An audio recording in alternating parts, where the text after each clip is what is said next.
بسم اللہ الرحمن الرحیم۔ صدقہ و خیرات کرنا، مخلوق کو نفع پہنچانا، بھوکھوں اور مسکینوں کو کھانا کھلانا نہایت ہی نیک اور اچھا عمل ہے۔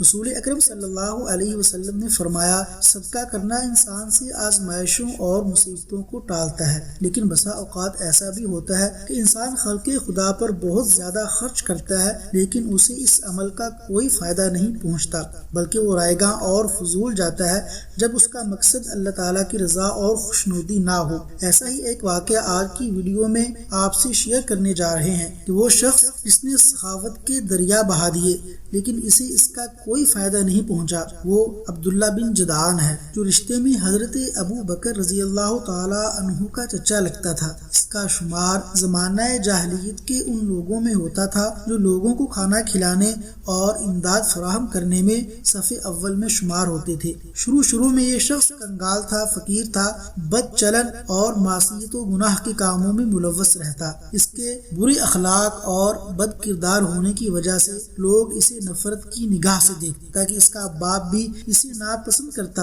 گھر، خاندان اور قبیلے کی نفرت انگیز نگاہوں کی تاب نہ لا کر وہ ایک دن مکہ کی گھاٹیوں کی طرف نکل پڑا۔ اس کی نظر پہاڑ میں ایک غار پر پڑی۔ اس نے سوچا ممکن ہے اس کے اندر کوئی موذی جانور ہو جو مجھے موت کے گھاٹ اتار دے اور وہ اس ذلت سے ہمیشہ کے لیے نجات پا جائے۔ جب وہ غار کے قریب پہنچا تو اسے ایک اژدہا نظر آیا۔ یہ دیکھ کر وہ کسی خطرے کی پرواہ کیے بغیر اژدہے کی جانب بڑھنے لگا۔ جب اژدہے کے نزدیک ہوا تو اس نے دیکھا کہ وہ تو سونے کا بنا ہوا ہے اور اس کی آنکھوں میں موتی لگے ہوئے ہیں جو چمک رہے ہیں۔ وہ غار کے اندر داخل ہوا۔ غار میں قبیلہ جرہم کے بادشاہوں کی چند قبریں تھیں۔ ایک قبر حارث کی بھی تھی جو کہ ایک طویل مدت پہلے غائب ہو گیا تھا اور کسی کو معلوم نہیں تھا کہ آخر وہ گیا کدھر۔ آیا اسے آسمان نے اچک لیا یا زمین کھا گئی۔ عبداللہ بن جدعان کو ان قبروں کے پاس سے سونے کا ایک تختہ ملا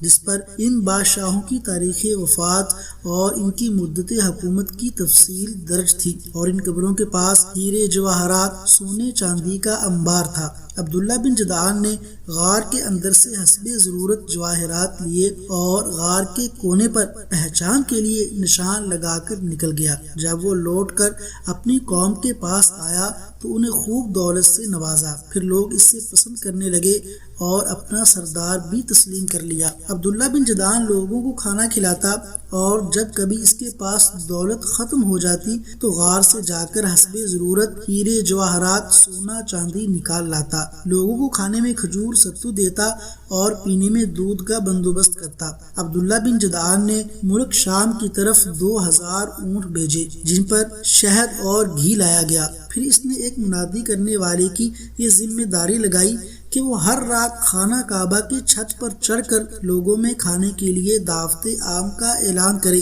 چنانچہ وہ ہر رات منادی کرنے والا اعلان کرتا، ابن جدعان کی دیگ کی طرف آؤ۔ صحیح مسلم کی شرح میں عبداللہ بن جدعان کی دیگ کے متعلق لکھا گیا ہے کہ عبداللہ بن جدعان کی دعوت طعام والی دیگ اس قدر بڑی تھی کہ اس سے اونٹ سوار سواری کی پیٹھ پر ہی کھانا کھا لیتا تھا۔ اور ایک حدیث میں ہے، رسول اکرم صلی اللہ علیہ وسلم نے فرمایا، میں عبداللہ بن جدعان کی دیگ کی چھاؤں میں سایہ حاصل کرتا تھا۔ اور یہ بھی بیان کیا جاتا ہے کہ اس دیگ سے کھانا نکالنے کے لیے سیڑھی کی مدد لی جاتی تھی، مگر اس قدر فیاضی اور دعوت عام کے باوجود وہ اللہ تعالیٰ کے دربار میں سرخرو نہ ہو سکا، کیونکہ اللہ کے دربار میں سرخروئی کا جو فارمولہ ہے اس نے اسے یکسر فراموش کر دیا تھا۔ صحیح مسلم میں ام المؤمنین حضرت عائشہ صدیقہ رضی اللہ تعالی عنہا سے مروی ہے کہ میں نے دریافت کیا، اے اللہ کے رسول، ابن جدعان زمانہ جاہلیت میں صلہ رحمی کرتا، مسکینوں کو کھانا کھلایا کرتا تھا،